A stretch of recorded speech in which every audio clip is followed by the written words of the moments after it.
After I had given birth, my wealthy father decided to surprise me showing up at the hospital without any warning. Yet the moment he noticed the humble clothes and baby items I'd arranged, he questioned me pointedly.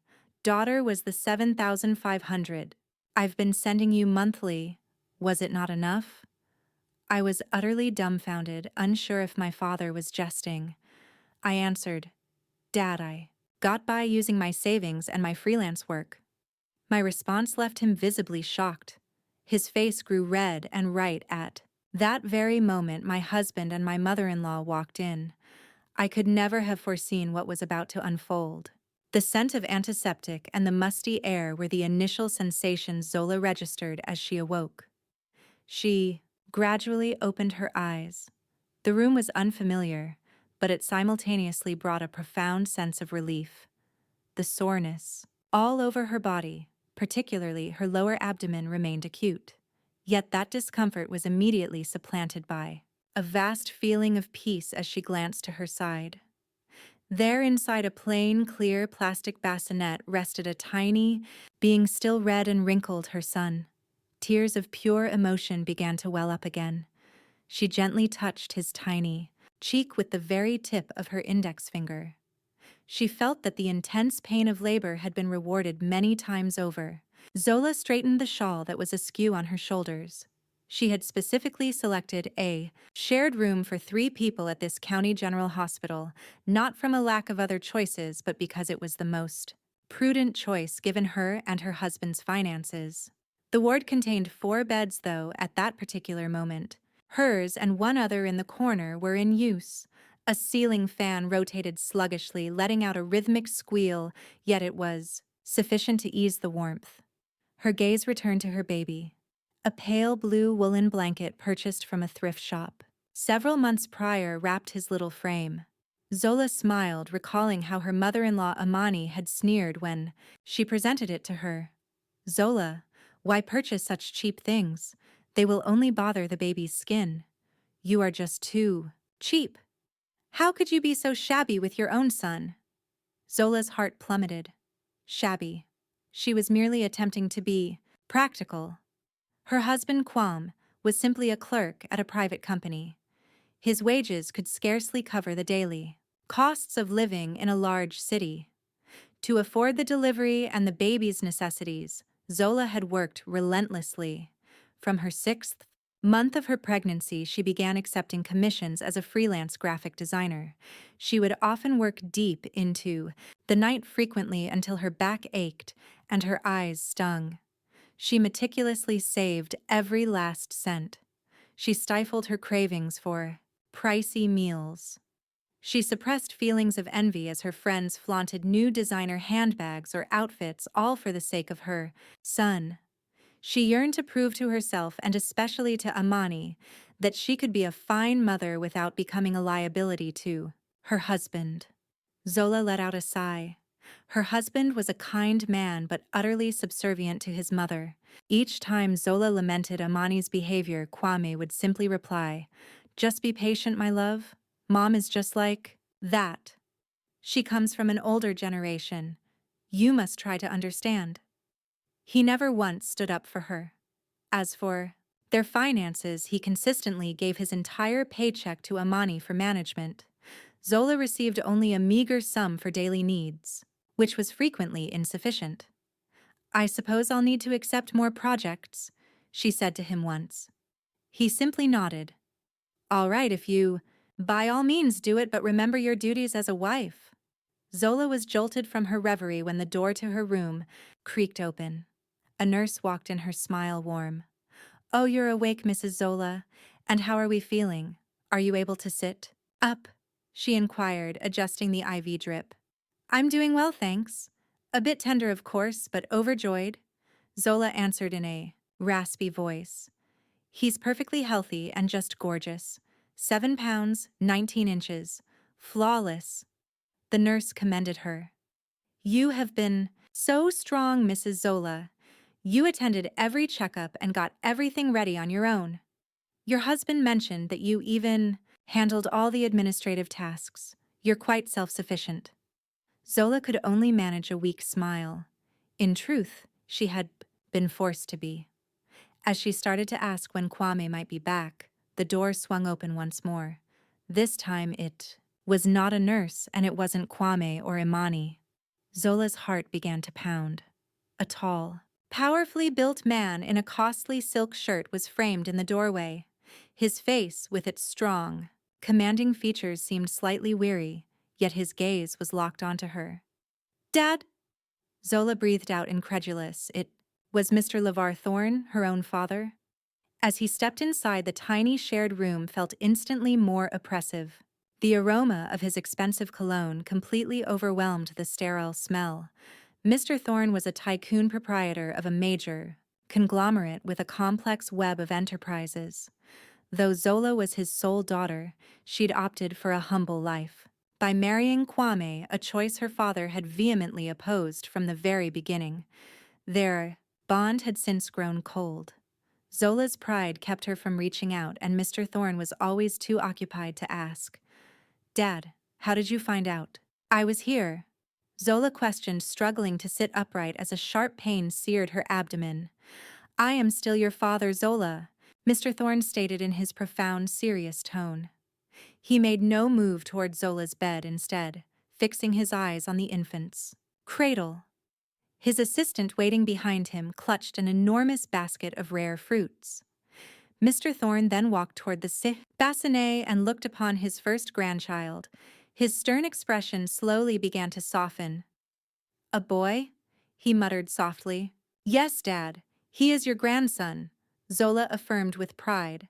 Mr. Thorne reached out one finger to touch the tiny hand that peeked from the blanket, but the smile forming on his lips slowly disappeared. His gaze swept across the room. The peeling paint on the iron bed, the noisy fan, and the pale blue wool blanket swaddling his grandson. "This is the kind of room you're in?" His tone was completely flat. "Yes, Dad, it is a shared room. It's clean, and that's enough," Zola answered, beginning to feel uneasy. "And this blanket? Why does it feel so rough?" he questioned, his tone growing more severe. I got it from a secondhand shop, Dad. It's good quality, and I washed it thoroughly." Mr. Thorne became quiet, his expression hardening. He gazed intensely at his daughter, his eyes holding a suppressed rage. "Zola," he said, his voice quiet yet firm. "I arrived without notice, intending to surprise you. I expected to find you in a VVIP suite. I trusted you would give our grandson nothing but the best. But Dad," Mr. Thorne silenced her with a raised hand. "And yet, what do I find? The infant's clothes are plain. The blanket is cheap, and you're in a room like this." He inhaled deeply. "Daughter, was the $7,500 I provide each month insufficient?" The entire world ground to a halt for Zola. $7,500 every single month. A brittle, nervous laugh escaped her lips. "Dad, what are you even saying about? Is this some kind of joke? $7,500? "Joking," Mr. Thorne's voice shot up an octave. "I never joke about money, and especially not when it involves my only daughter." Zola's heart began to hammer against her ribs. She desperately searched his gaze for any trace of deception, but found only raw, unadulterated fury. "Dad, that money never came to me. I paid for everything, all my expenses and necessities, with my own savings and what I made freelancing." A heavy silence descended upon them. It felt as if even the ceiling fan had dared to stop its whining. Mr. Thorne stared, his eyes wide with disbelief. His face, once pale with weariness, was now flushing crimson with rage, not shame, but a rapidly escalating fury.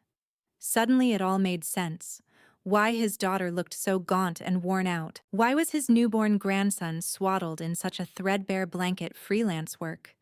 "Your savings," Mr. Thorne snarled under his breath. At that exact moment, the door swung open again. Imani's piercing laugh preceded her into the room. "Oh, Wami, you're too much. You promise you'll get me another designer bag later, okay? As long as the color is right, I'll be happy." Wami and Imani stepped into the room, their laughter dying instantly on their lips. Their arms were weighed down with shopping bags from upscale boutiques. Imani's eyes, gleaming with delight just a moment before, were now frozen in terror at the sight of Mr. Thorne, who loomed like a vengeful god beside Zola's bed. The silence that followed was absolute. Imani's gleeful laughter, which had just drifted in from the hallway, seemed to hang in the air, a jarring mockery of the icy tension gripping the room. Imani was paralyzed in the doorway, her fingers clenched around several shopping bags bearing famous designer logos. Next to her, Wami Zola's husband resembled a deer trapped in headlights. His face was ghostly white, and the shopping bags he was holding almost slipped from his grasp. Zola's gaze shifted from them to the bags, a crimson leather handbag clearly worth a small fortune peeked from one of Imani's bags, and Zola's eyes fell upon her own baby's simple blanket. A realization began to pulse painfully inside her skull. Mr. Thorne remained motionless. He just stared at them with a look so sharp. It felt as if it could strip the skin from their bones. His rage was so thick it felt like a choking heat consuming the small room. It was Imani who shattered the silence first. Her instinct for damage control kicked into high gear immediately. She quickly dropped the bags on the floor outside and forced a smile which was little more than a grimace. "Why, Mr. Thorne, what a surprise to see you. You're already here. You should have let us know you were coming." "Oh, at last. You've come to see your new grandson." She addressed him in the most syrupy, sweet voice she could manage, pretending as if everything was perfectly normal. Wami then chimed in, stammering, "Yes, Dad. I'm sorry. We only just got here. We went out for a quick bite to eat." He swiftly moved the bags he held behind his back, a futile and utterly ridiculous gesture. Mr. Thorne completely ignored their greetings. His eyes remained locked on Wami and Imani's faces. "A quick bite, you say?" he sneered. "It looks to me like you've been dining at a high-end boutique." Imani immediately felt trapped, but she fought to conceal it. "Oh no, not at all. We were just picking up something for a friend. We were heading straight to the hospital cafeteria." "So, Dad, what is going on here? What is happening?" Zola whispered, her mind reeling with confusion. She couldn't understand anything. The room began to spin. "What is all of this, Dad?" Mr. Thorne ignored Zola stepping forward. Intimidating presence made Kwame and Imani instinctively shrink back. "I'll ask you one more time," Mr. Thorne said, his voice low and threatening. "Mrs. Imani, where is the $7,500 a month I sent for my daughter?" This time, Zola did not laugh. Instead, the confusion in her eyes slowly gave way to horror. She glanced over at her husband, searching for an explanation. He swallowed hard. A single bead of sweat began to slide down the side of his temple. He glanced at his mother, silently pleading for help. Imani immediately stepped forward. Her false kindness had morphed into a feigned expression of sorrow. She even put a hand to her chest as if she were shocked. "What money, Mr. Thorne? $7,500. Goodness, that's an enormous amount of money," she exclaimed. "We have no idea what you're talking about." "On the contrary, sir, we are the ones who have had a very difficult time." "A hard time," Mr. Thorne echoed. "Yes, Sir." Imani insisted, her tone now turning accusatory. "It's simply that Zola is a spendthrift. You have no idea what your daughter is really like. Since she married my Kwame, you wouldn't believe the amount of money she spends. The money Kwame gives her is never enough. She is always demanding things.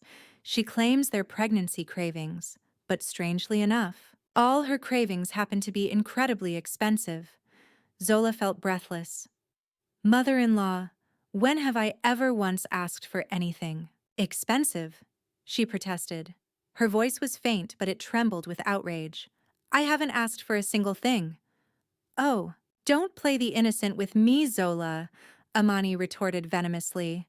"You demanded those bizarre designer maternity clothes. You demanded food from expensive restaurants." My poor Kwame was beside himself. "We have all had to tighten our belts to cover your whims." It was a colossal fabrication. Zola remembered clearly. She only owned 3 maternity outfits all bought at a thrift store. And as for food, she often went to bed hungry because Amani cooked just enough, saying that they needed to save money. "Mother-in-law, that is a lie," Zola exclaimed, her eyes brimming with tears. "When have I ever wasted any money? On the contrary, I contributed to the household with money I earned from my own work. All of these baby items were bought with my own money. You even called me stingy for buying this cheap blanket. See, there it is. You worked on your own." "Of course you did. I bet you spent that money on your cravings without giving your poor husband a single dime," Amani retorted, feeling a sense of triumph as she watched Zola weep. "You see, Mr. Thorne, you ask her one simple question, and the waterworks start. What a complete crybaby. Kwame, look at your wife."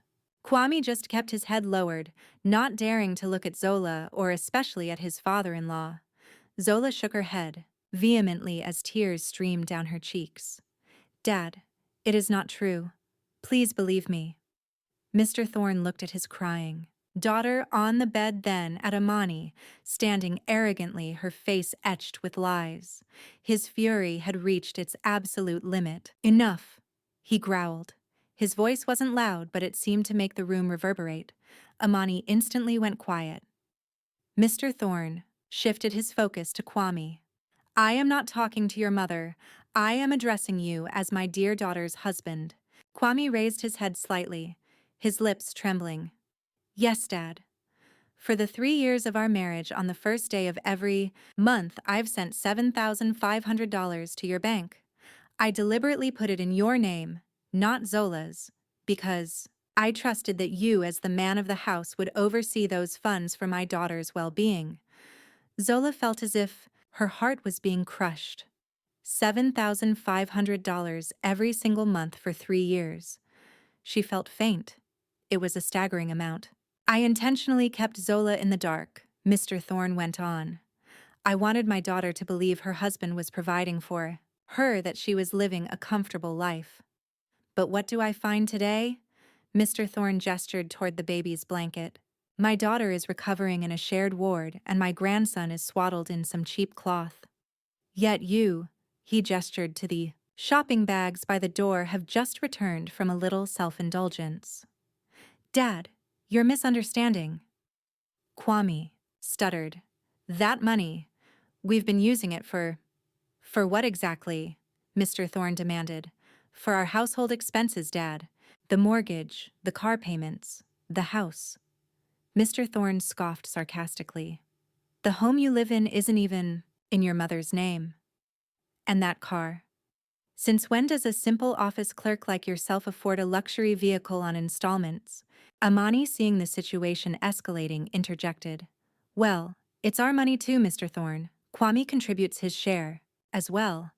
It's only natural he'd use it for his family and his own mother."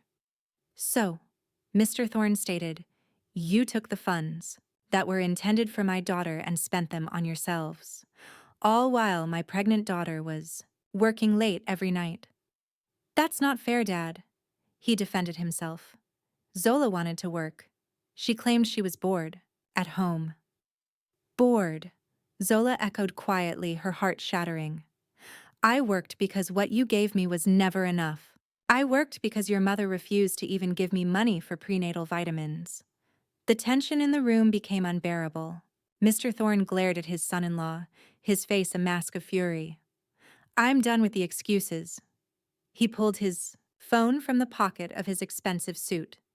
"Show me your bank statements, right now." Kwame went completely still. This was the end of the line. "Dad, please, not here." "The humiliation?" he whispered. "Shame," Mr. Thorne boomed.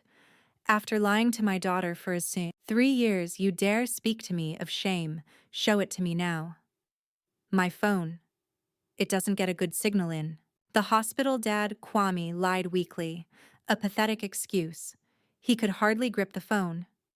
"Enough with the excuses, or do you want to flaunt your wealth in our faces?"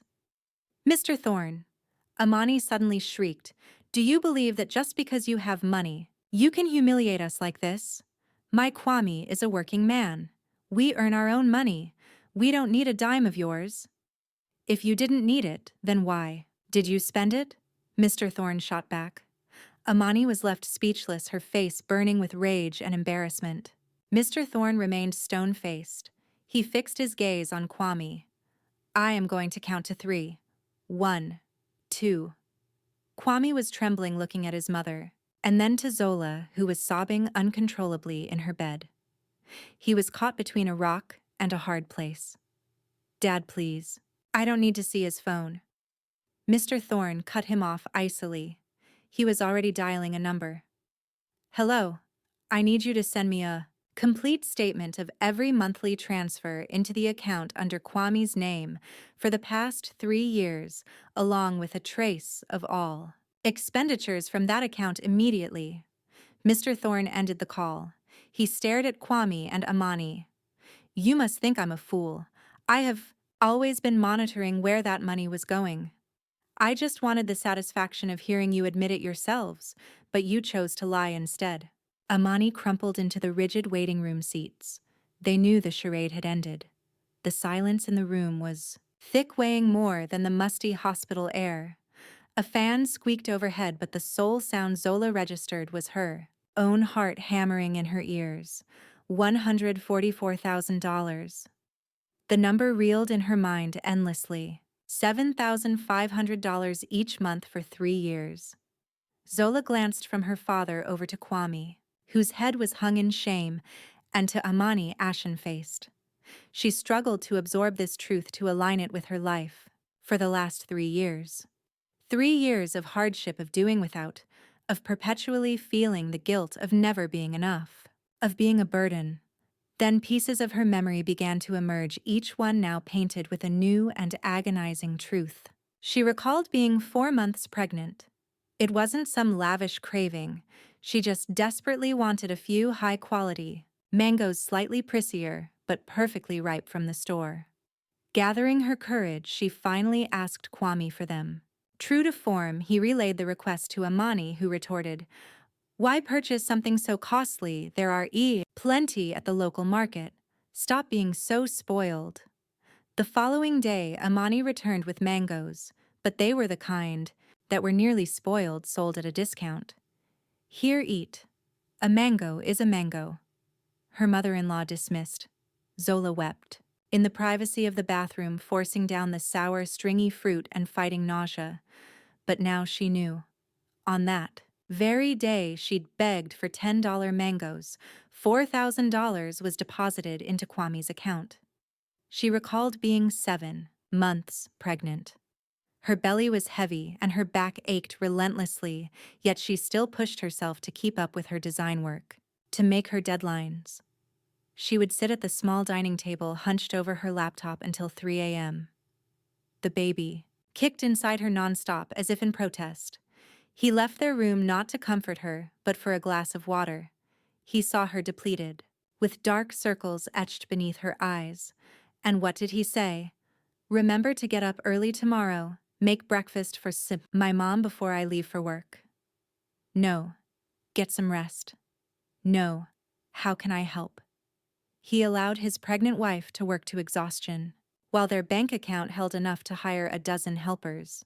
Then she remembered her appointments with the gynecologist. Her doctor had prescribed potent vitamins and calcium. The baby was fine, but the mother, Zola, was showing signs of malnutrition.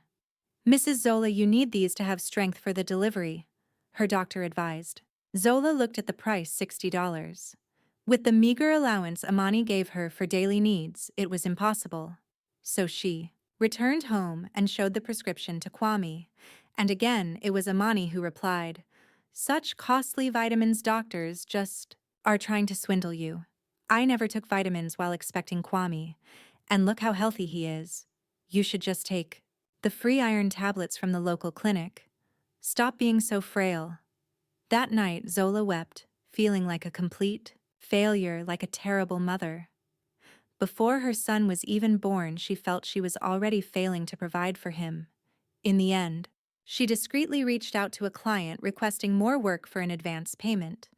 A week on, she purchased the vitamins with the The money she had earned herself then had to lie to Amani that a friend gifted them. And while she felt a pang of guilt for spending on her own child's well-being, her husband and his mother, were living a life of absolute ease. Zola's tears streamed down no longer from sadness, but from cold fury, from regret, and from the awful realization of how terribly naive she had been. "Zola, my love." Wami's quavering voice cut through her trance. Reached for her hand, but Zola snatched it back. "Don't you touch me," she snarled. Ping. Mr. Thorne's phone chimed. A single notification, 2 emails and a text cascaded in. His assistant was fast. Mr. Thorne had no need to open his computer. The large screen of his phone showed every detail required. His expression was calm, yet his eyes smoldered. Mr. Thorne stated, "This bank statement of yours is fascinating." Wami lowered his head even further. "Now let's see." Mr. Thorne went on, his tone placid yet deadly. "Last month, a deposit of $7,500 from my account on day 1. On the 4th, a card charge at an expensive eatery for $300. My, that must have been a fine meal." Amani appeared anxious. "On day 7, Mr. Thorne proceeded, a charge at that chic boutique for $2,500. He glanced up from his phone, gazing straight at Amani. "I assume this is the purse you paraded at your get-togethers. The very one you claimed Wami purchased with his own hard work." Amani winced. "Sir, have you been watching us?" "There's no need to spy," Mr. Thorne answered icily. "I merely protect what is mine, and my daughter is my greatest asset, one you both have mistreated." Mr. Thorne returned his gaze to the screen. "And 3 months prior, a deposit of $7,500. The next week, a down payment on a red sports sedan registered to Wami." Zola's eyes went wide. "A car? The red one you swore was a company car?" Wami stuttered. It was a bonus." "Zola. A company bonus." "A bonus, you say?" Mr. Thorne gave a humorless laugh. "Your company is not that generous with bonuses, Wami. I am aware of your salary and your company's performance. This money, right here." He tapped the screen sharply. "It belongs to my daughter." "That is enough." Amani abruptly stood up. She could not stand it any longer. Her once pale face was now flushed with fury. "So what? What difference does it make? It is Wami's right. He is my son. It is perfectly normal for a son to look after his mother, to buy her things. Looking after his mother with funds taken from his own wife?" Mr. Thorne asked sharply. "Taken from who?" Amani shot back fiercely. "That money belongs to her husband. It is his by right. Besides, you're the one who put it in Wami's account, correct? So in that case, it is his property, not Zola's. If the money was truly for her, why not just deposit it directly into her account?" "Because I had faith," Mr. Thorne snarled. "I had faith a husband would meet his obligations. I was mistaken." "Yes, you were mistaken," Amani cried out, sensing victory. "So that money was rightfully ours from the start. If we purchased purses, cars, or renovated the home with it, that is our affair.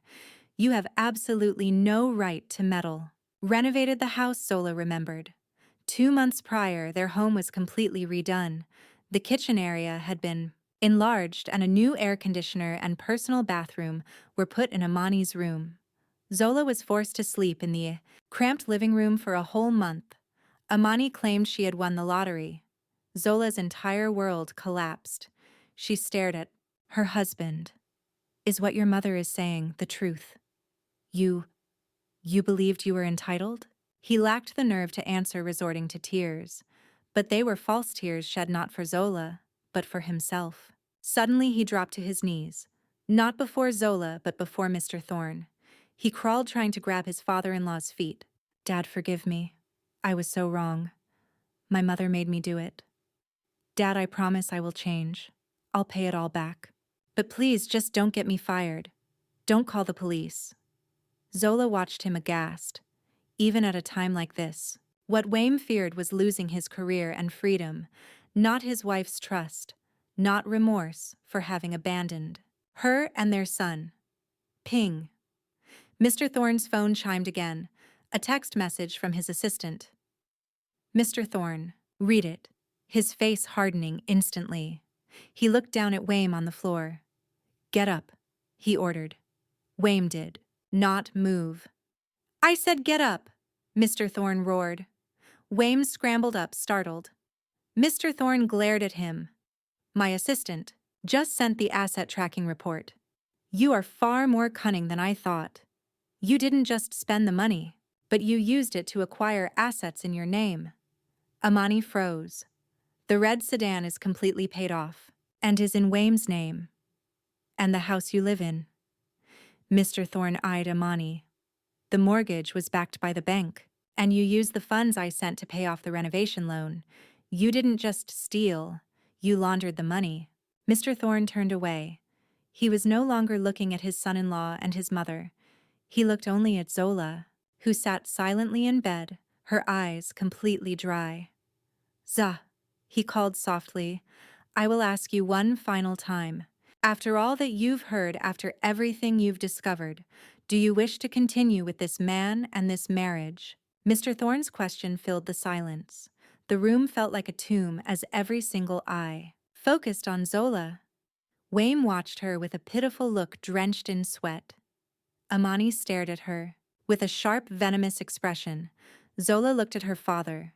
This man who always seemed so distant was now standing before her, serving as her protective shield.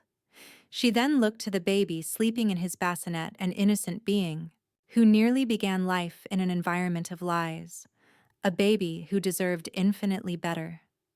Zola slowly turned, her gaze to Wayne, her husband, the man she once loved, or at least the man she thought she loved, the man she had defended against her father 3 years ago, the man she had trusted to guide her family.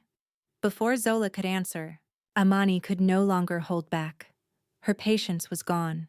The mask of the suffering patient mother-in-law had completely fallen away. Enough! Drop the pitiful act! Amani screamed, pointing directly at Zola.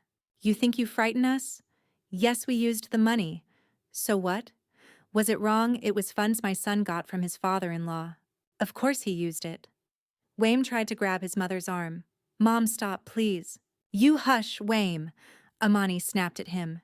You are a mama's boy. You fear your wife and her father. Now listen carefully. Mr. Thorne. She now stared defiantly at Zola's father.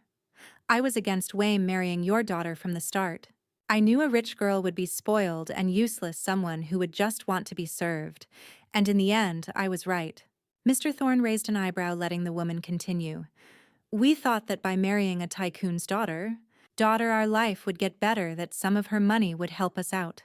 But no, Zola lived a complete lie, acting all independent, dressed in rags, eating scraps. I was humiliated before my neighbors, my friends, my own daughter-in-law wife to a successful businessman's son looked like she was homeless. They all must have thought we were mistreating her, when the truth is, she was just cheap. Mother-in-law? Zola whined. What now? You're a miser. You hoarded money until you were worn out. For my own grandson, you bought this worthless blanket. How could I possibly face anyone? Amani's voice grew increasingly frantic. So when your father sent that money to Wayne, I said to my boy, this is your compensation, son, your payment for enduring this woman. And naturally we spent it. We relished it. We bought fine things so people would respect us, so I could finally boast at my social events that my son was a man of means despite his wife looking like a vagrant. Each word from Amani's lips was like a sharp blade twisting in Zola's heart. Naive beggar, cheap spoiled homeless. And as for you, Zola, Amani pointed at her once more. You're a fool with such a good husband, a dutiful son. Why did you have to work yourself to the bone for what purpose? What could you possibly do with that much money, $7,500 a month? A woman like you would have wasted it on makeup and dresses. It was far better with me. I purchased gold. I invested in designer bags. Now that's an investment. Their value only appreciates. It's so much smarter than letting that money be squandered by you. The venomous tirade at last concluded. Amani panted, her chest rising and falling. She seemed pleased to have spewed all her poison. A brief stillness fell. Zola's tears were gone. Her face was ashen, but her gaze held no more sorrow, just a void that began to transform into an icy, burning fire. She completely disregarded Amani, not even glancing her way. She fixed all her attention on Wayne, her husband, who was shaking, caught between her and his own mother. Zola spoke his name. Her tone was unnervingly serene, nearly devoid of emotion. Wayne. He recoiled, not expecting such a calm summons from Zola. Yes, my love. I am only going to ask you a single thing, Zola stated. I'm not asking about the car or the house. Just one question. Wayne swallowed hard. What is it, Zola? When I was 7 months pregnant, Zola's voice was quiet but sharp. And the doctor told me I was undernourished, so I asked you to get me a prenatal supplement. That was only $20. Your mother claimed we had no money. He began to shake. I'm asking you, on that day you knew your mother was not telling the truth, didn't you? He stared at the ground, unable to meet his wife's gaze. He recalled that day. After Zola had left the room, his mother had laughed. Prenatal supplements ridiculous. Condensed milk is sufficient, she'd said, and Wayne had simply said nothing. Answer my question, Wayne, Zola demanded. He gave a slow, nearly invisible nod. Yes, he breathed. Just one more thing, Zola continued. When I was working until 3 in the morning, at my laptop, my back aching and the baby kicking constantly, you saw me then, didn't you? Wayne started to make an excuse, but Zola cut him off, repeating the question. You saw me, and you were aware there were hundreds of thousands of dollars in your bank account that my father sent for me. That isn't a question. It's a fact. Wayne could no longer evade it. He knew Zola sought no answer, only a confirmation. He bowed his head deeply. This time his nod was undeniable. Zola's world shattered. Yet from the ruins she stood resolute. She finally had the answer she needed. 3 years of waiting, 3 years of giving, 3 years of devotion. It had all amounted to nothing. She inhaled deeply, a breath. The sting from her surgical stitches was a dull ache compared to her shattered heart. Zola lifted her chin. Her gaze left Wayne completely. She looked straight into her father's eyes. Dad. Her voice was suddenly firm and powerful. I have my answer. Get my son and me out of this place right now. Imani was floored. What, you're leaving? I'm getting a divorce, Zola declared. What? Wayne yelled at last, showing an emotion other than pure terror. Zola, no. Please. This is a misunderstanding. I can explain everything. It was all my mother's doing. I love you, Zola. For our boy. Our son. Zola released a cold, scornful laugh. The son you covered with a blanket you called worthless.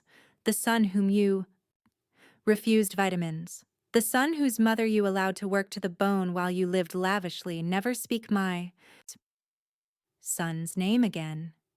The nerve of you, Zola! Imani shrieked. Your father shows you some pity and suddenly you grow a spine. So arrogant. Go on, get a divorce. Do you think you'll survive without Wayne, who would want a divorcee with a baby? You'll come crawling back to us begging for cash. Zola merely gave a faint smile. Mrs. Imani. Mr. Thorne's tone was so frigid it could extinguish flames. You've chosen the wrong adversary. Mr. Thorne wasted no time dialing a number on his phone. Hello, assemble my top legal team immediately. He commanded, his gaze locked on Wayne with absolute authority.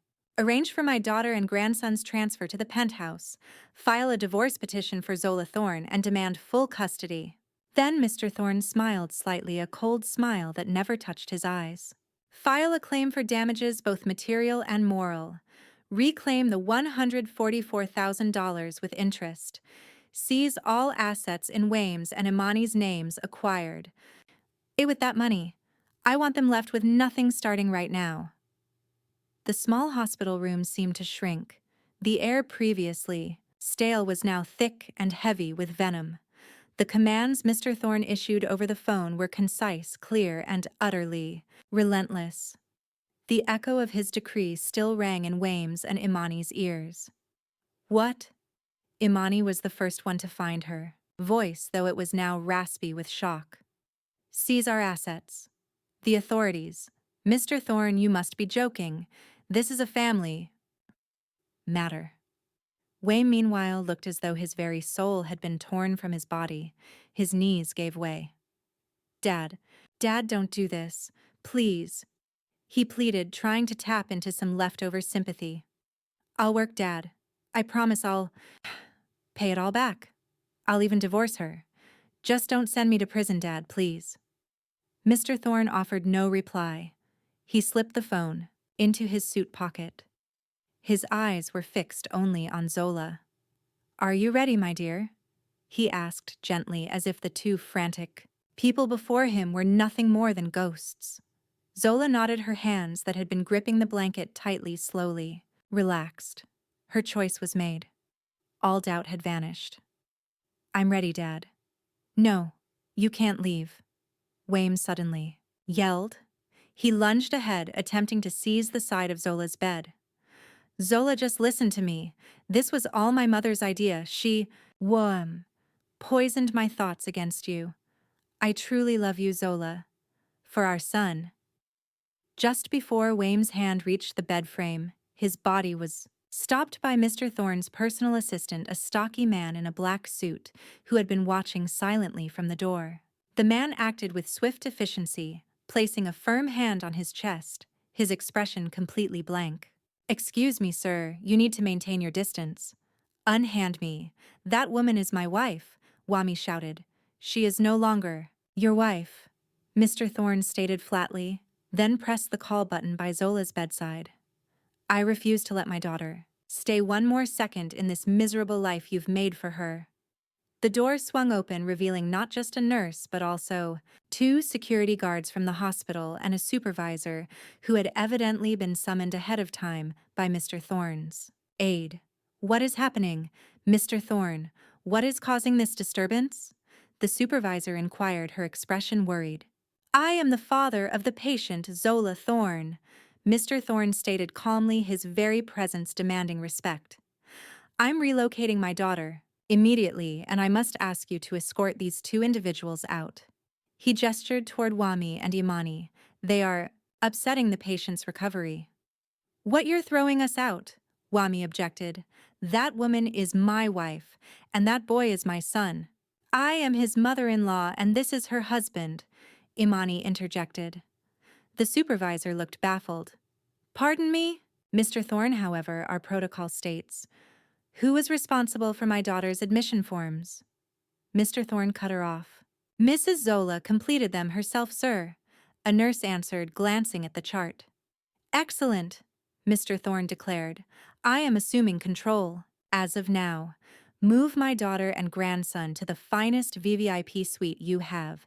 I will be covering all associated costs. And I want these 2 individuals. He indicated Wami and Imani once more, banned from coming within 100 yards. VIP? Imani asked, her eyes wide. She's getting away. Do something, you useless man. But Wami was completely powerless. A pair of security guards had already taken positions beside him. Just then, 3 more men walked in. They were not in hospital attire. They wore immaculate suits, clearly far costlier than what Wami had on for his own wedding day. They all carried leather briefcases.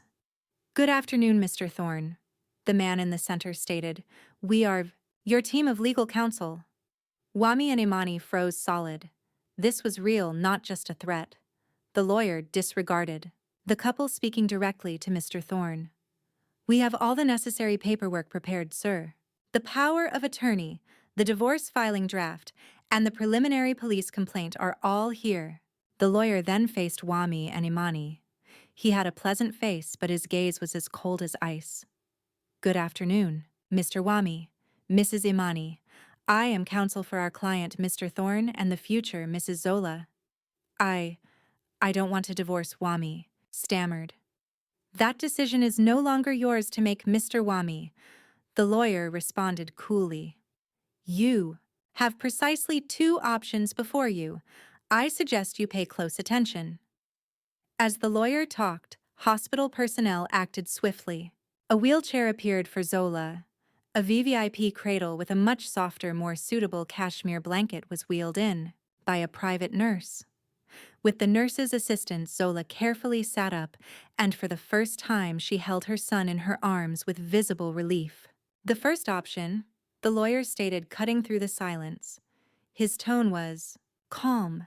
You sign these papers in acknowledgement of receiving and using the $144,000, a divorce settlement, the surrender of full custody to Mrs. Zola, and the ownership transfer of the red sedan, and a housing unit as the initial payment for returning those funds. What? Not our house. Amani screamed. It is in my name. A home renovated and paid for with money that was never yours, Mrs. Amani, the lawyer corrected. If you cooperate and sign everything now, our client may, and I repeat, may be lenient enough not to file criminal charges of embezzlement and money laundering. Kwame stared at his mother, horrified. Prison. That word rang in his ears. And the other option, Kwame whispered, his voice almost inaudible. The second option, the lawyer's smile faded, is that you refuse. We will file the civil lawsuit this afternoon and simultaneously the criminal complaint with law enforcement. The transfer records the recording of your confession from just now. He gestured to Mr. Thorne's phone. And your bank records are more than sufficient. We guarantee you cannot win. You will lose everything, and most importantly, you will spend significant time behind bars. Choose. Amani trembled. Her face, once flushed with rage, was now pale as a sheet. Her arrogance had dissolved. Only fear was left. In the middle of the chaos, Zola was seated in the wheelchair, clutching her baby, prepared to go. Mr. Thorne remained by her side. His assistant pushed the chair. As they reached the doorway, Kwame made a final desperate move. He broke away from his guards and dropped to his knees on the floor. Zola, he cried uncontrollably. Sweetheart, do not leave. I'm sorry, I made a mistake. I will kiss your feet. Please don't leave me. Zola gestured for the assistant to halt. Kwame looked at her with pleading eyes. Zola. Zola gazed at her husband's face, the face she once adored now covered in false tears.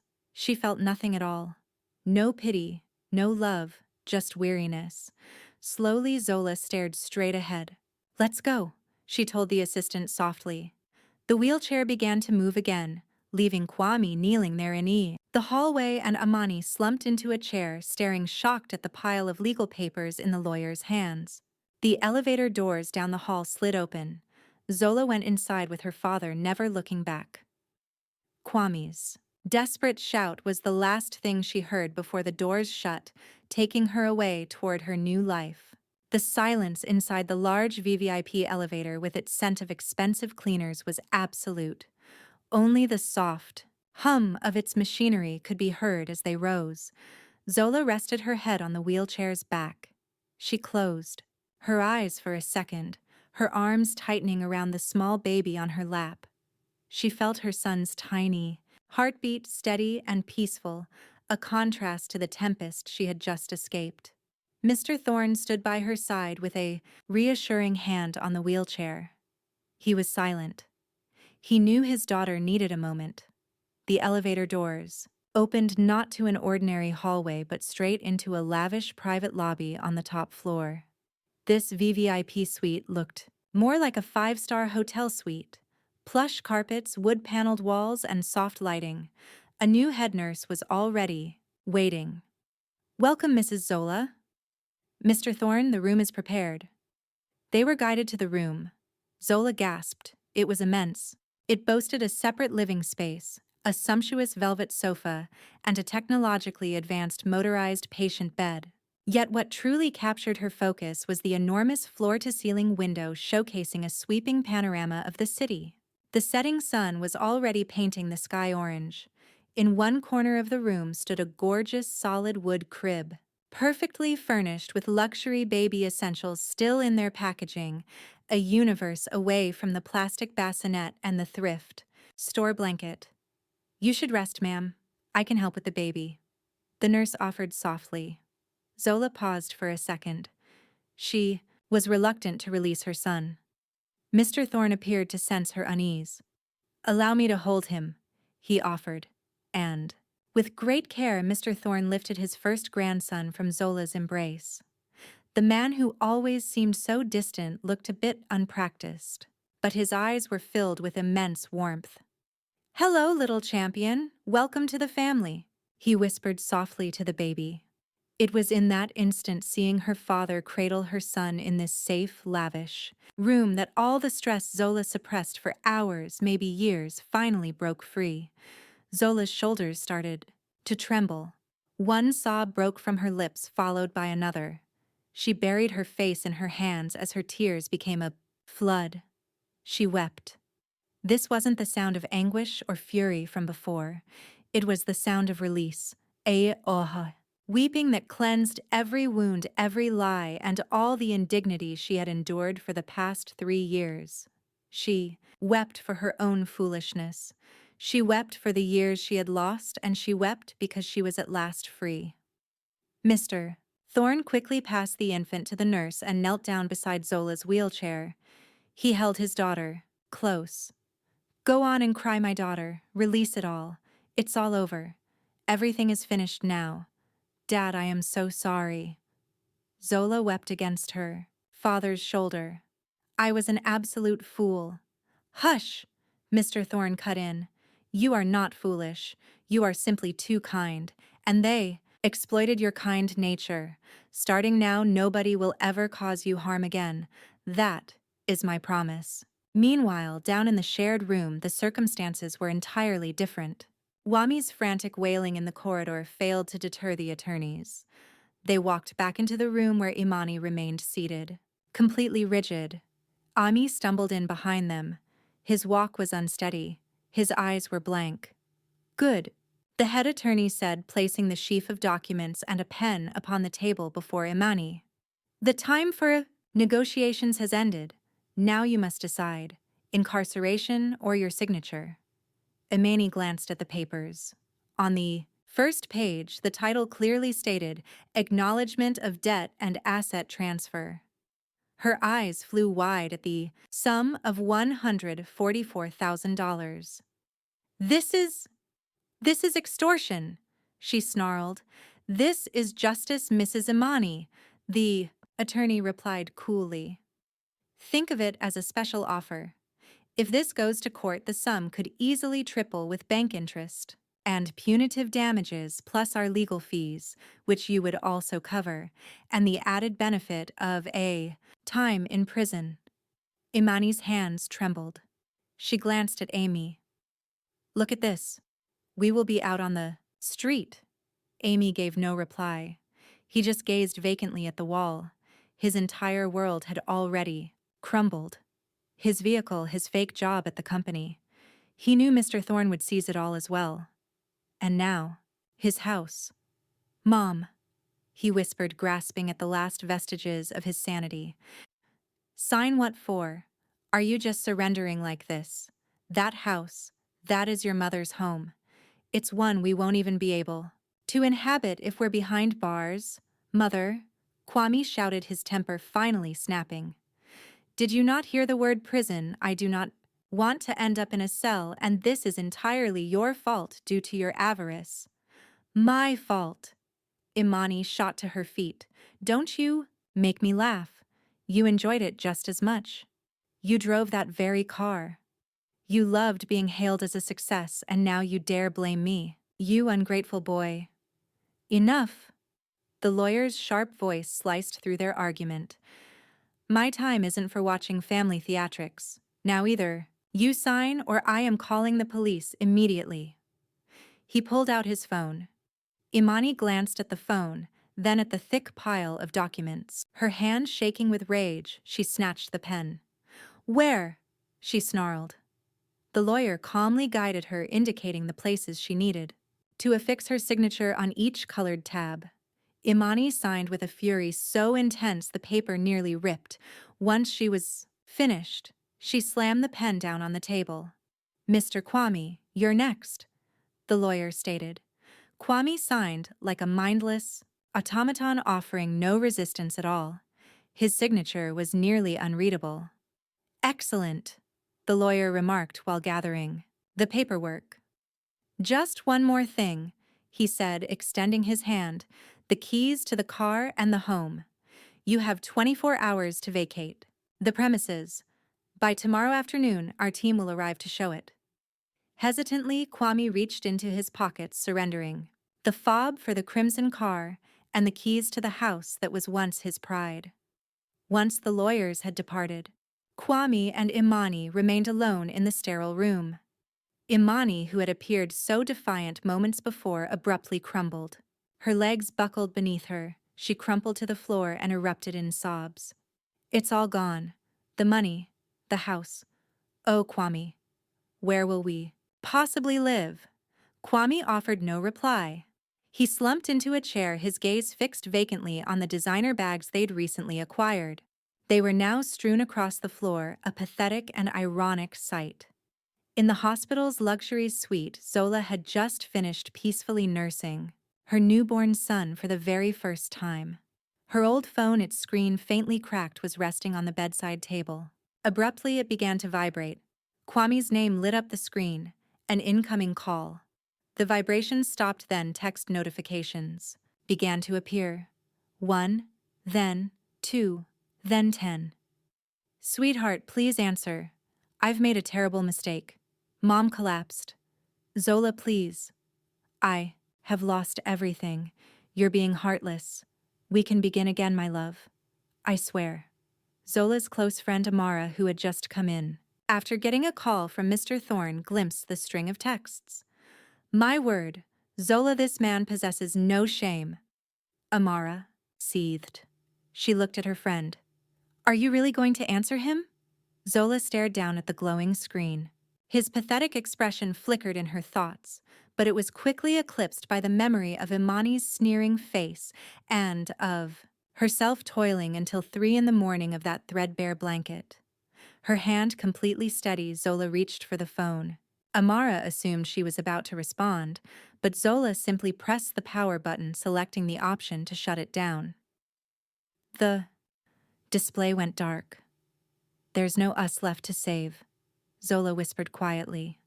She then looked over at Amara and for the very first time, in a very long time, genuinely smiled. "Now it's simply my son and me."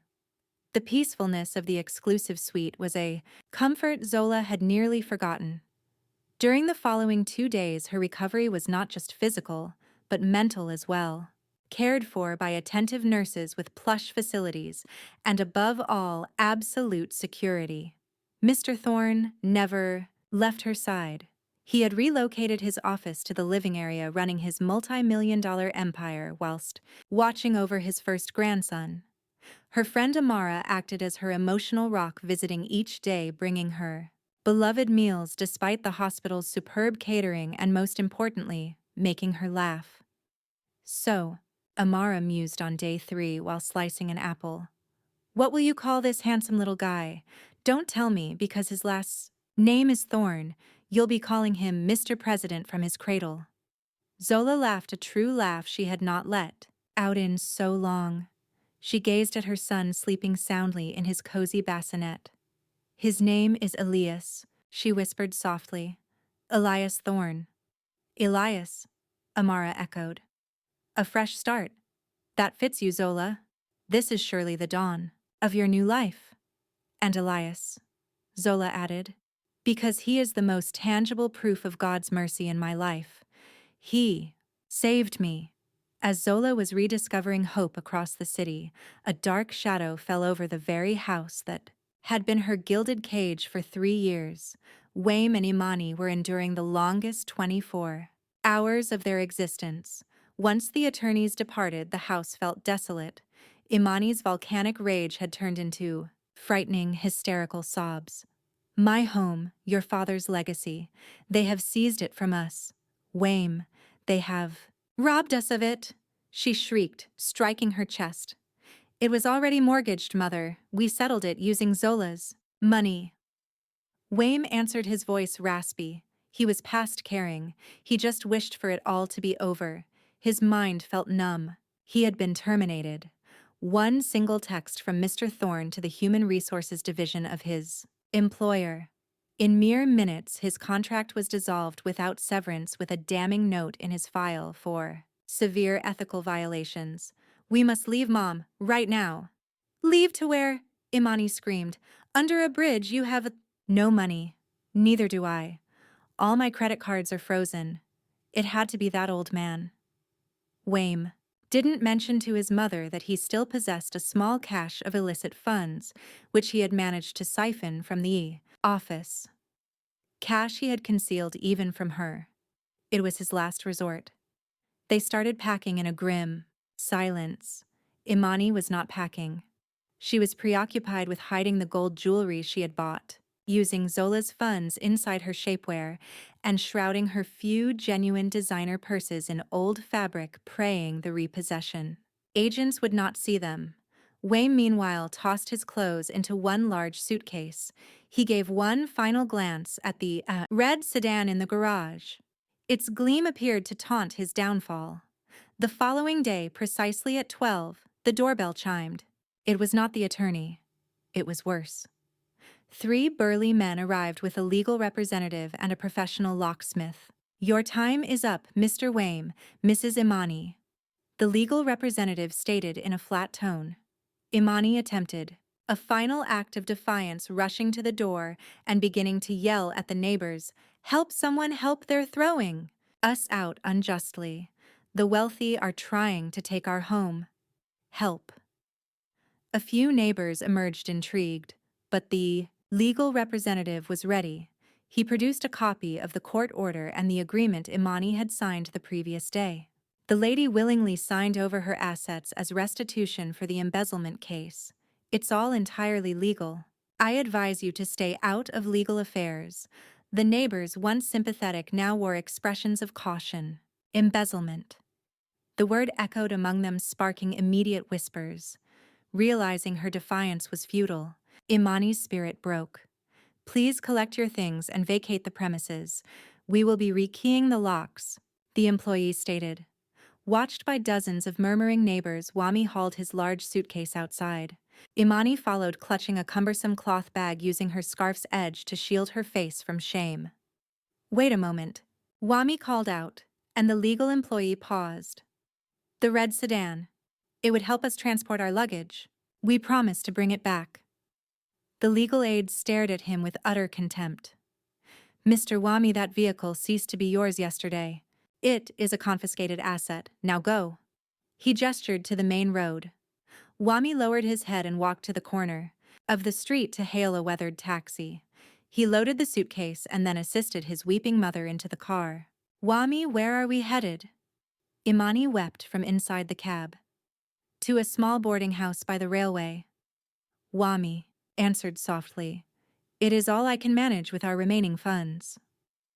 As their taxi departed, the locksmith started his task.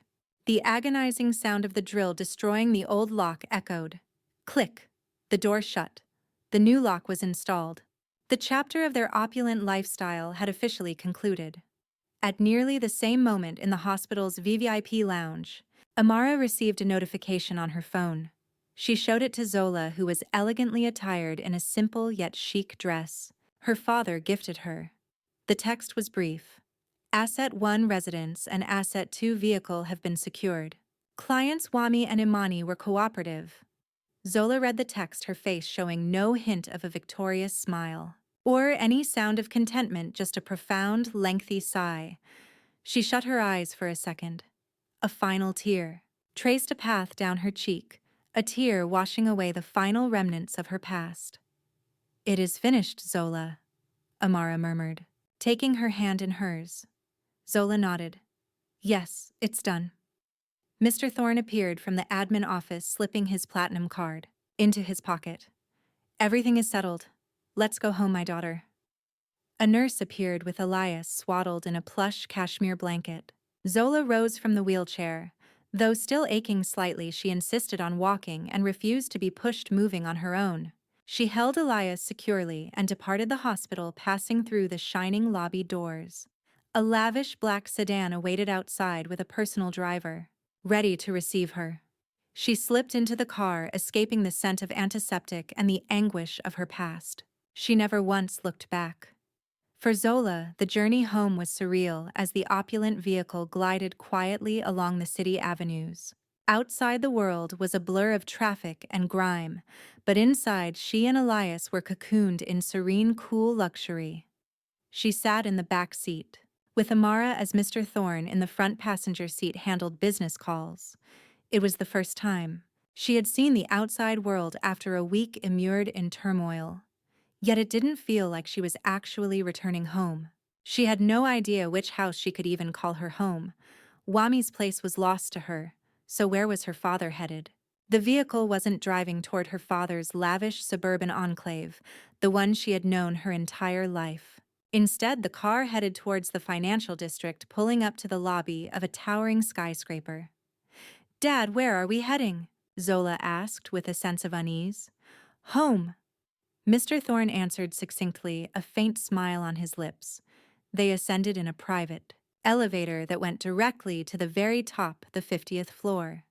As the doors slid open, what awaited them was not an office lobby, but the stunning living room of a penthouse suite. The walls were nearly all glass, providing a 360-degree view of the entire city. The floors were imported marble. The furniture was minimalist, yet appeared unbelievably expensive. "Oh my goodness. Dad, where are we?" Zola was completely astonished. "In your house, your home?" Mr. Thorne said, taking Elias from her arms. "My assistant has been preparing this since yesterday. Welcome home, my daughter." A middle-aged woman in a neat uniform greeted them warmly. "Good afternoon, Mrs. Zola. My name is Mrs. Bethel. I am Elias's nanny, and this is Mrs. Jones, your personal postpartum nurse." Zola felt even more bewildered. A nanny and a personal nurse. Mr. Thorne then led her on a tour of the residence. There were 3 bedrooms in total. The master suite was larger than the whole rental apartment she had been living in. There was a guest room, and another room had been transformed into the most lavish nursery she had ever witnessed. The crib was made of solid wood. There was a closet overflowing with imported educational toys, designer baby outfits, and an advanced air conditioning system with climate control. Amara let out a low whistle. "Zola, this is absolutely insane. It's a palace." Later that night, after Amara had left and Elias was sound asleep in his magnificent crib, Zola found she couldn't rest. She stood before the enormous window, gazing out at the twinkling city lights below. She ought to be happy. She was free. She was wealthy. She was safe. Yet her heart remained unsettled. She felt insignificant. It felt as if she had just traded one prison for another. Before, the cramped prison of Kwame and Imani, and now it was her father's gilded cage. She had done nothing at all to deserve this. She was simply her father's daughter. The following morning, after a breakfast crafted by her father's personal chef, Zola made her way to her father's study inside the penthouse. "Dad?" she called out to him softly. Mr. Thorne glanced up from a stack of papers. "Yes, my daughter. Is there something you need? Is the food not to your liking?" "No, Dad." Zola took a deep breath before speaking. "Thank you. Thank you for absolutely everything. For Elias, for this incredible place. I am at a loss for words." "You don't need to say a thing," Mr. Thorne said with gentleness in his voice. "All of this is your birthright, something that is long overdue." "But I can't live this way, Dad," Zola stated. Mr. Thorne's brow creased in confusion. "What do you mean you can't live like this? Like this, being waited on, coddled, becoming a burden to you all over again? I'm not a child anymore, Dad. I am a mother." Zola looked her father directly in the eye. I have no desire to be a parasite. Mr. Thorne's expression, which had been soft, hardened instantly. A parasite? What are you talking about? Before I was a parasite in Kwame and Imani's home, despite the fact I worked. And now I feel like I'm a parasite here. I refuse to live on your charity, Zola stated with conviction. I want to be able to stand on my own. 2 feet. Mr. Thorne remained silent. He studied his daughter, searching her eyes for any sign of hesitation. But what he discovered was the very same spark he himself possessed, the spark of a true fighter. Gradually a smile formed on Mr. Thorne's lips, a smile of genuine, unadulterated pride. So what is your plan? Zola's heart began to pound. This was her moment. I want to start my very own. A business. What sort of business I am? A graphic designer, but I am also a mother. Zola started to say. Dad, look at all of the baby supplies you got for me. They're luxurious high quality but must cost a fortune. Not all mothers can afford them. I plan to create my own brand of premium baby products with beautiful design, yet at a reasonable price. She paused, then added, and clothes modest apparel for mothers. I know how it feels to spend all day wearing old clothes. I understand the struggle to find nursing wear that is chic, comfy, and not too revealing. I want to launch a modest modern fashion line for mothers like me, clothing that helps them feel gorgeous and respected while they are busy raising their children. Mr. Thorne listened intently. His face remained without expression. I have the designs, Zola said nervously. She presented the tablet her father gave her and opened her portfolio folder. Can I accomplish this? I know. I can. I am just lacking the capital. Once Zola finished, Mr. Thorne leaned back in his chair. Agreed. That's a solid plan. The market for modest fashion and baby goods is constant. Are you serious, Dad? Zola inquired hopefully. Of course, Mr. Thorne stated. I will provide the capital, but... Her father added, not as a gift. I will offer it to you as a business loan. Draft a formal business plan, calculate production costs, marketing and profit projections, present it, and if viable, I will transfer the funds. Zola's face, which was already glowing, grew even more radiant. This was what she wanted. Not charity, not pity, but a challenge. Trust. I'll prepare the business plan immediately, Dad. Right now. Good. Recruit Amara. Make her your manager. She's a smart and loyal girl. You will have access to my firm's branding team for guidance. Mr. Thorne stood up. That's my daughter. Almost at that same moment in a boarding house near the tracks, Wami awoke. The odor of sewage and the clamor of a train assaulted his senses. Imani was snoring on a nearby mat. Just an old noisy fan was turning. Wami took his phone. No messages or any calls. He launched the banking app. Balance $300, just enough for this month's boarding, house payment, and to buy cheap food. An email notification was there from his former company's Human Resources Department, a wrongful termination notice. He was officially unemployed with a stained record. Wami tossed the phone onto the flimsy mattress. He stared vacantly at the ceiling filled with spiderwebs. He had nothing. Back inside the penthouse, Zola was video calling Amara.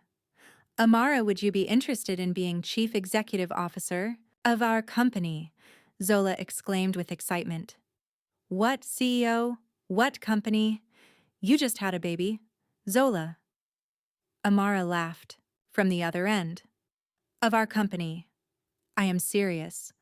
My father is providing the capital. We are going to launch our own brand, Thorne Apparel. Amara went quiet. Then a wide grin appeared. Ready for duty, Director? Zola laughed, then hung up, gazing at Elias, who slept in his lavish crib.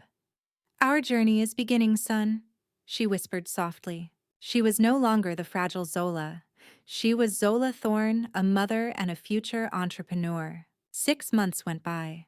For Zola, they were 6 months in a dense fog of diapers, meetings, business plans, and sleepless While Elias spent his nights designing for Kwame and Amani, those 6 months were a torturous, slow journey into utter despair. The boarding house Kwame secured with his last bit of black market money was a meager 10 by 13-foot space beside the train tracks. It had no air conditioning. Its small window, when opened, unleashed the stench of a blocked sewer. The paper-thin, plywood partitions let them overhear every conversation, every argument, every last sigh from the adjoining room. Every 30 minutes, both day and night, a passing train would make the entire structure violently shake.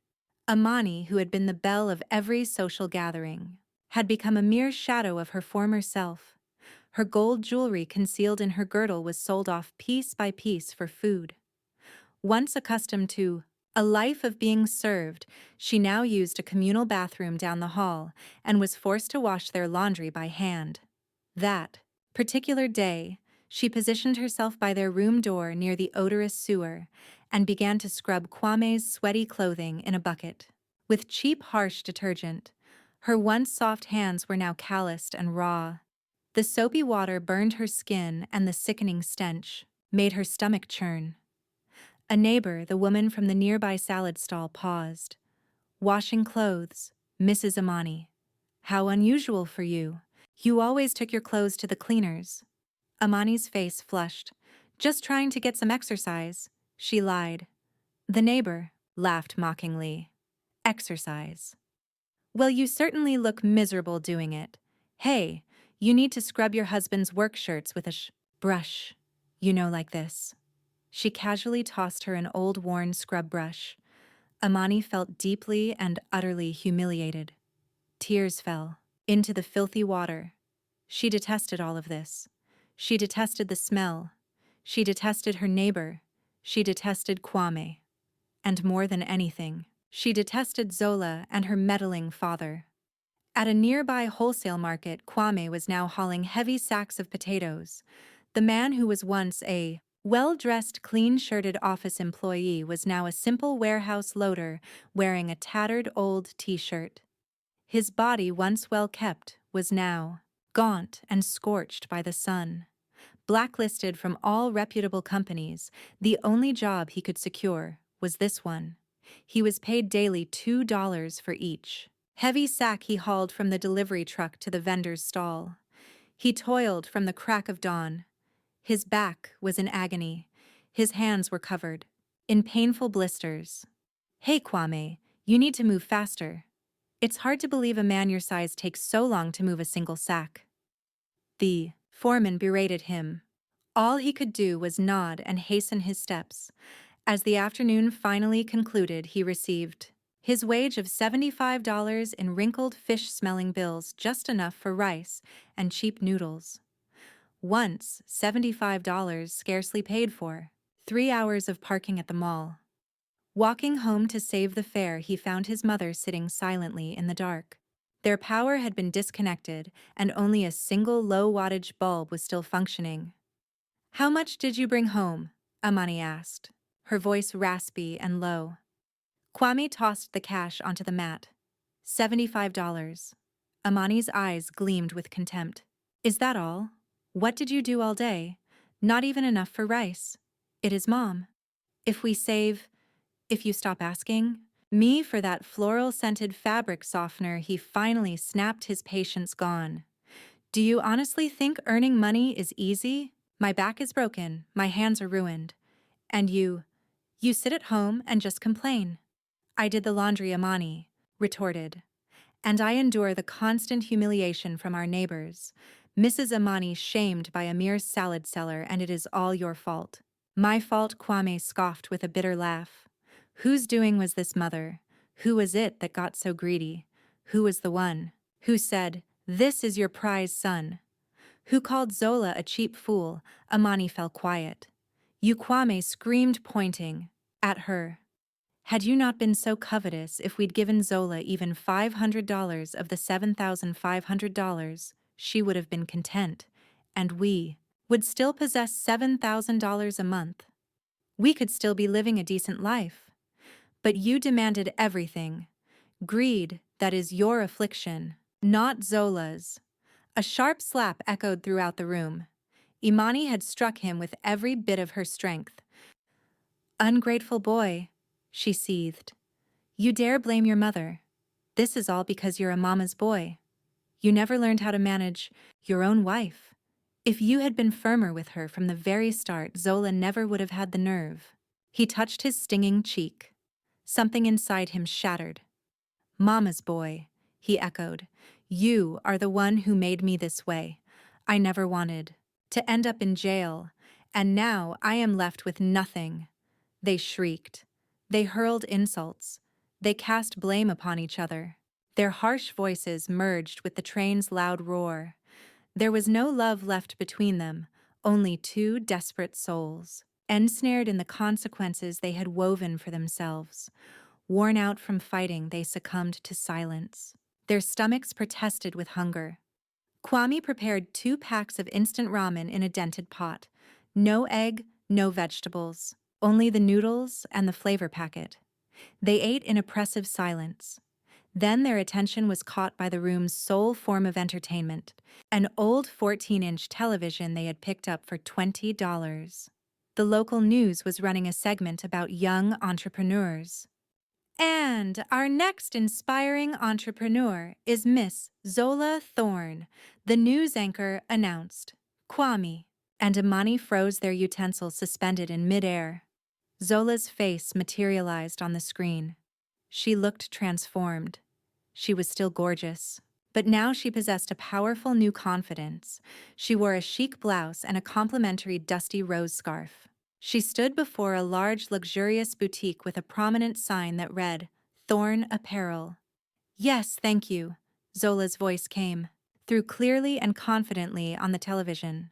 Thorne Apparel originated from my vision of providing comfortable, elegant, and modest attire for new mothers. The camera then showed the store's interior crowded with high society customers, all vying for the clothing and upscale baby items.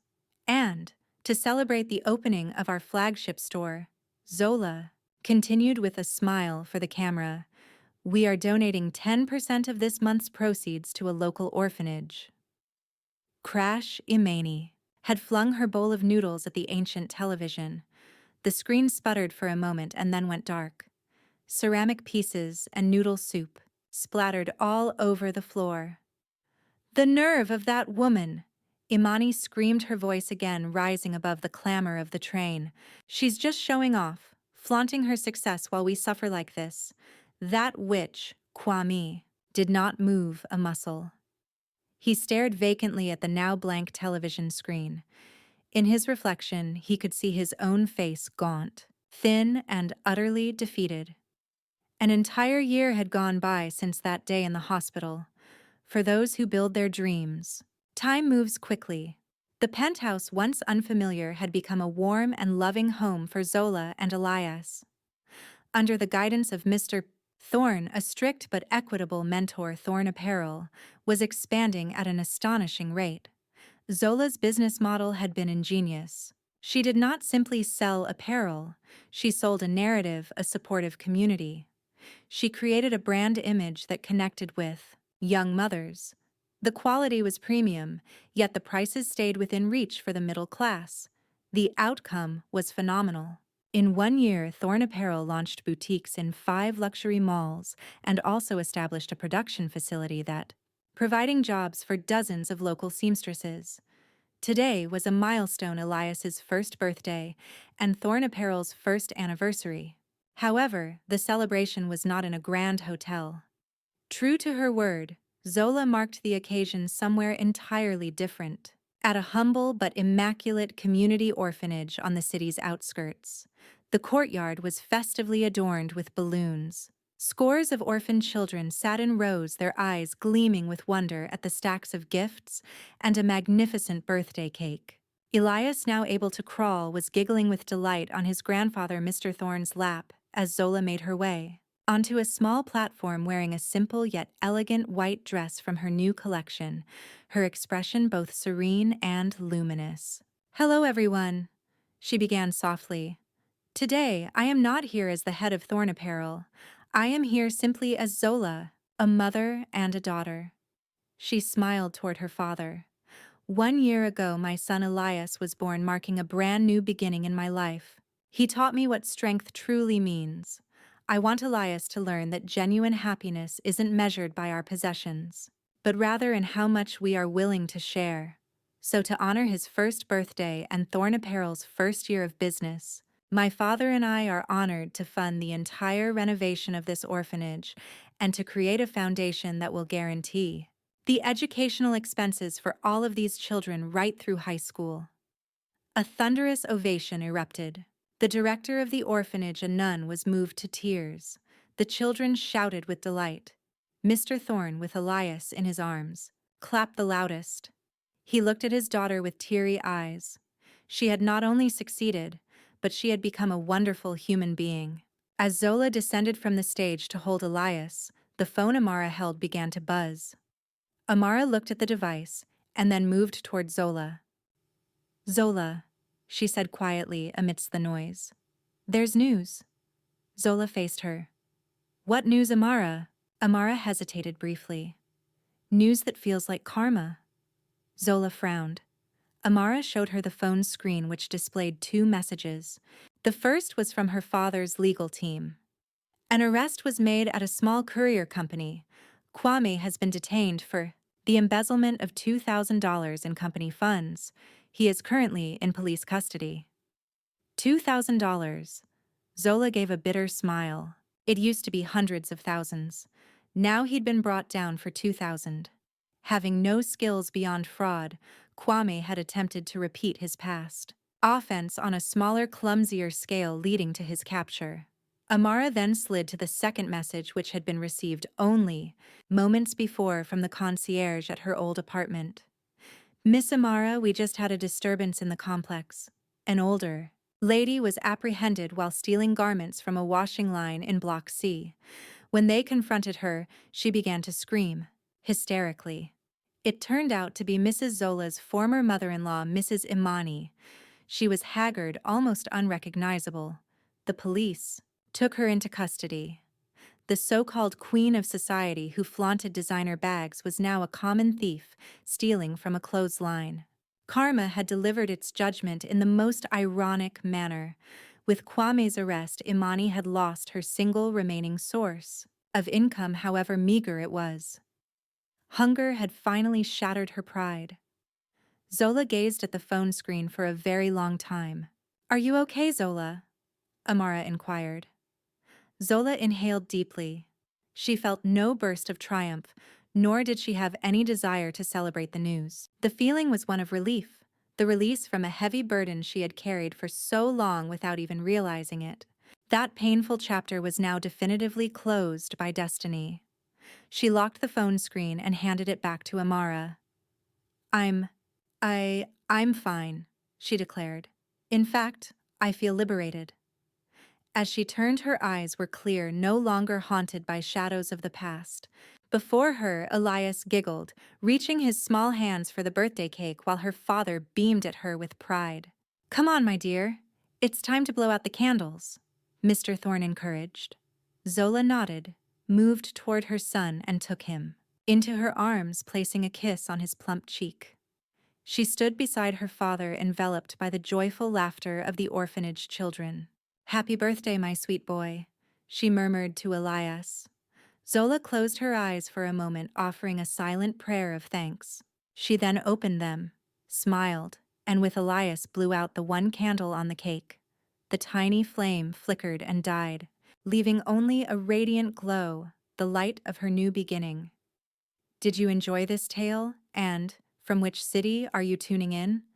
Let's connect in the comments section. If you enjoyed this story, you can support me with a super thanks so I can continue bringing more tales like this one. Thank you dearly for your wonderful support. I'm so excited to read your comments on the story. On your screen, you can see 2 new life stories I highly recommend. There is so much more to discover on my channel. Don't forget to subscribe. I will see you in the next life story. With love and deep respect.